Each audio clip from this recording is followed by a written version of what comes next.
សួស្តីគ្នាយើងថ្ងៃនេះខ្ញុំមានវីដេអូមួយចែកជូនគ្នាយើងទាំងអស់គ្នាសម្រាប់អ្នកចង់សម្រាយរឿងឬមួយក៏បញ្ចូលសំឡេងក្នុងរឿងតុក្កតាមិនថារឿងតុក្កតារឿងអីផ្សេងដែលនិយាយជាអង់គ្លេសហើយយើងអត់ចេះអង់គ្លេសហើយយើងចង់បកប្រែវាទៅជាខ្មែរមិនមែនបកប្រែសលេងទេយើងបកប្រែអក្សរtitle និយាយរួមយើងបក title ទៅជាខ្មែរដើម្បីយើងស្រួលមើលថាតួអង្គយើងនឹងចង់និយាយពីអីគេហើយយើងចង់ដឹងថារឿងមកចប់នឹងគឺចង់និយាយពីអីគេហើយធ្វើពីអីគេអញ្ចឹងយើងមានវិធីមួយគឺយើងបកប្រែ subtitle ដើម្បីយើងមើលអក្សរខ្មែរហើយយើងស្រួលមើលហើយនឹងស្រួលយល់អំពីរឿងនីមួយដែលយើងចង់បកប្រែអញ្ចឹងជាដំបូងយើងចូលមកអក្សរ T គ្នាយើងដែលប្រើកម្មវិធីអីផ្សេងក៏បានដែរឲ្យតែបកប្រែ subtitle បានអញ្ចឹងយើងចូលមកបកប្រែសិនមកគឺកម្មវិធីវាអត់មាន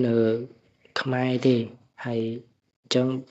យើងអាចបកប្រែទៅជាខ្មែរបានអញ្ចឹងតាមដានទាំងអស់គ្នាពេលយើងបកមកវាចេញជាអង់គ្លេសអញ្ចឹងវាមិនចេញជាខ្មែរទេអញ្ចឹងឲ្យវា load subtitle អញ្ចឹងឥឡូវខ្ញុំកែវាឲ្យមើលទៅរៀងច្បាស់បន្តិចស្រួលអូខេ subtitle ជាអង់គ្លេសអញ្ចឹងហើយយើងបកទៅខ្មែរតើយើងធ្វើដោយរបៀបណាអញ្ចឹងជាដំបូង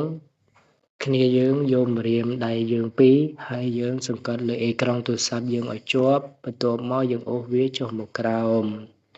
ឃើញទេហើយវា load អង់គ្លេសហើយនិងខ្មែរអញ្ចឹងមានន័យថាយើងបកប្រែពីអង់គ្លេសទៅខ្មែរអញ្ចឹងនេះយើងឃើញអត្ថន័យពីតួអង្គយើងនិយាយហើយអញ្ចឹងគាត់និយាយថាខ្ញុំយឺតណាស់នៅថ្ងៃដំបូងនៃការងាររបស់ខ្ញុំអញ្ចឹងយើងចុចទៅលើអក្សរដែលយើងបកប្រែនឹងមួយហើយយើងចុចចម្លងការបកប្រែអូខេបន្ទាប់មកយើងចុចបូកអក្សរ T ហើយយើងផាសវាចូលទៅដើម្បីទុកមើល subtitle ហ្នឹងនេះយើងឥឡូវយើងដាក់ពីលើអង់គ្លេសនេះក៏បានហើយយើងទាញឲ្យស្មើកន្លែងដែលវា load នឹងមកហើយយើងលុបអង់គ្លេសចោលក៏អត់បញ្ហាដែរបន្ទាប់មកយើងមកបកប្រែអក្សរបន្ទាប់អូខេយើងធ្វើដូចដើមម្រាមពីរសង្កត់លើអេក្រង់ទូរស័ព្ទអូសចុះមកក្រោមបន្ទាប់មកយើងបានអក្សរខ្មែរហើយយើងចុចពីលើអក្សរខ្មែរហើយយើងចុចចម្លងការបកប្រែយើងបូកអក្សរ T ដូចមុនមកហើយយើងផាសវាចូលបន្ទាប់មកយើងបរួញវាយកមកប៉ិនអង់គ្លេសដែលយើងបកប្រែមុនហ្នឹងហើយយើងអូសប្រវែងស្មើគ្នាយើងអាចលុបអង់គ្លេសនឹងចោលបានចឹងអត់បញ្ហាទេហើយបន្ទាប់មកអញ្ចឹងអានេះបើយើងចេះអង់គ្លេសខ្លះនេះគេថាដាក់ថាអូទេអញ្ចឹងយើងគ្រាន់តែទៅសេអូទេមកយើងមិនបាច់ចាំទៅបកប្រែទេវាតិចតួចចឹងអូណូអូទេហ្នឹងវាស្តៀងតែគ្នាអញ្ចឹងយើងដាក់ឲ្យពីលើអក្សរអង់គ្លេសយើងបន្ទាប់នឹងទៀតមកអូវាឲ្យប៉ិន subtitle ព្រីកវាបន្តិចទៅស្រួលមើលអូខេមកប៉ុណ្្នឹងមកយើងលុបអង់គ្លេសយើងចោលទៅវានៅខ្មែរបន្ទាប់អញ្ចឹងនេះបន្ទាប់អូខេអានេះយើងអត់ដឹងថាអានថាម៉េចទេអានេះមានន័យថាម៉េចអញ្ចឹងយើងចុចម្ដងទៀតពីលើម្រាមពីរពីលើអេក្រង់របស់យើងហើយយើងចុច download វាអត់ save វាច្រឡំ sorry យើង save វាតមកយើងយកទៅបូកអក្សរ T ដដែលអញ្ចឹងរួមយើងចេះតែប៉ុណ្ណឹងយើងគ្រាន់តែធ្វើប៉ុណ្ណឹងរហូតមកគឺយើងអាចបកប្រែវាបានហើយយើងអូសមកស្មើអង់គ្លេសដែលយើងចង់បកប្រែអូខេយើងលុបអង់គ្លេសចោលដូចមុនអញ្ចឹងខ្ញុំសូមបិទសលេងតួអង្គតិចដោយសារខ្លាចវាជាប់ copyright នៅក្នុង YouTube អូខេអញ្ចឹងយើងមកកន្លែងដែលយើងបកប្រែអញ្ចឹងតួអង្គគាត់និយាយថាខ្ញុំយឺតណាស់នៅថ្ងៃដំបូងនៃការងាររបស់ខ្ញុំអញ្ចឹងយើងគ្រាន់តែមើលវីដេអូហ្នឹងបន្ទាប់ទៅមុខទៀតខ្ញុំគិតថា ខ្ញុំមិនទាន់បានបញ្ចប់អាហារពេលព្រឹកផងអូខេអញ្ចឹងអូទេបន្ទាប់មកចៅហ្វាយខ្ញុំនោះសុំទោសចៅហ្វាយនៅទីនេះ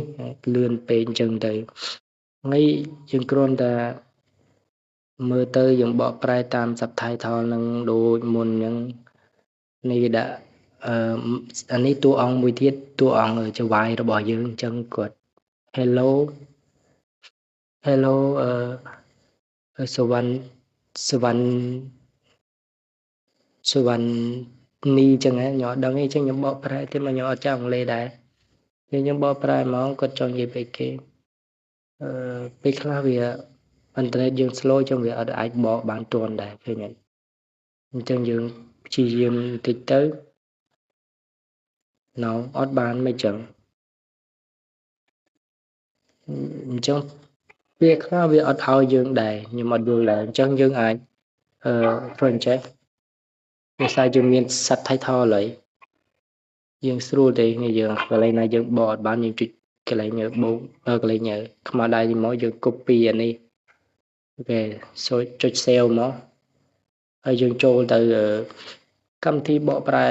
យើងមកមាននេះពិបាកដាក់អង់គ្លេសមកខ្មែរមកចង់សួស្ដីសុផានីអញ្ចឹងទៅខ្ញុំអត់សូវចេះអង់គ្លេសទេ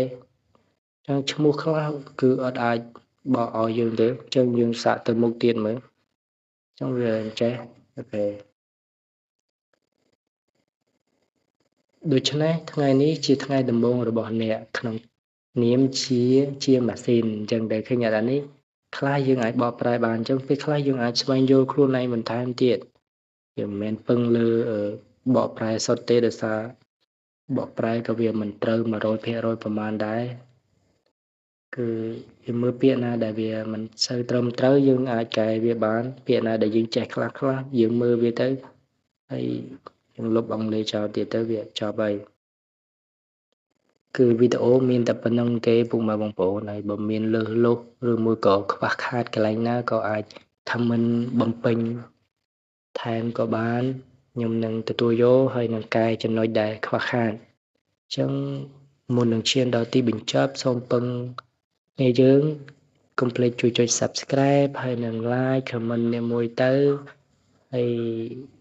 Subscribe ទៅដើម្បីទទួលបាននៅវីដេអូថ្មីផ្សេងបន្តទៀត